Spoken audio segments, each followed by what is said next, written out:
and willing to put his trust in her, as Rick had advised.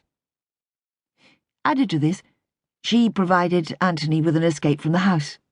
From Chloe. "Don't go there. It's wrong to blame Chloe.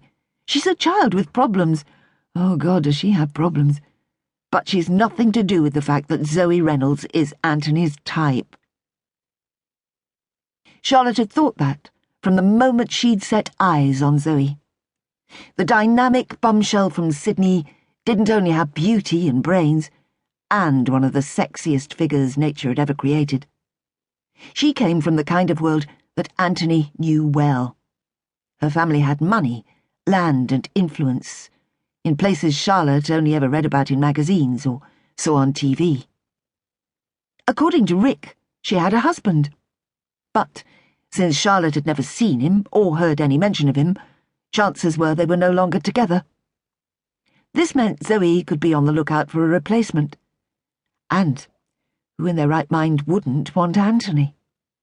They even looked good together, being of a similar height and colouring.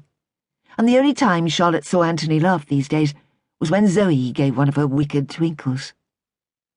Yes, she could definitely see them together. Because before giving up everything in Britain to fulfill a dream to own a vineyard, Anthony had been a prominent QC who'd moved in all the right circles, with contacts right up to number 10. He'd never been married, but only because his fiancée, a successful businesswoman who'd hailed from an aristocratic family, had been killed in an air crash at the age of 35. 2 years before Charlotte and Anthony had met. Charlotte was convinced now that Anthony had still been grieving at the time his sister Maggie had introduced them. The only reason Charlotte had known Maggie was because Maggie was a foster carer, so Charlotte, in her then capacity of social worker, was occasionally at Maggie's home. She'd happened to be there one day when Anthony came in and all but took her breath away.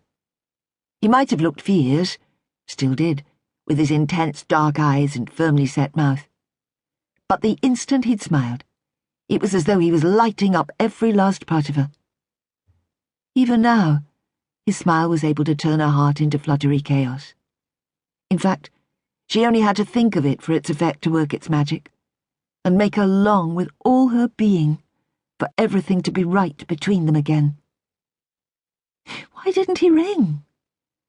He'd been gone all day. Surely he wasn't going to let the sun set on the argument they'd had this morning over how long he was going to be in Wellington. "Why'd you have to be away overnight?" she'd demanded, stuffing Cooper's feet into his jellies. "I don't want to wear these," Cooper protested, kicking them off again. "I told you," Anthony said, "the meeting's not until 5. If it goes well, we'll want to take him for dinner, so it'll be too late to make the 3-hour drive back." "Where are you staying?" "At the Bolton." "We can afford that." Sighing, he grabbed Cooper as he made to escape, sat him down and put his shoes back on.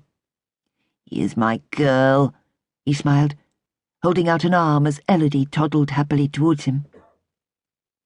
From there, he'd taken over the morning ritual, had even, as far as Charlotte was aware, taken Chloe to school, after Chloe had punched Charlotte for trying to pull a brush through her hair, and Cooper to kindy. Charlotte, still furious with Chloe, had gone to check some guests out of one of the retreats. Now, Charlotte looked up ahead and felt an unsteadying wash of emotions coasting over her heart. The house was in view, the beautiful architectural sprawl of a home that she and Anthony had created together, and that she loved almost as though it were a living part of their world. It had started life as an abandoned wooden fruit siding that they'd found beside the railway station in Hastings.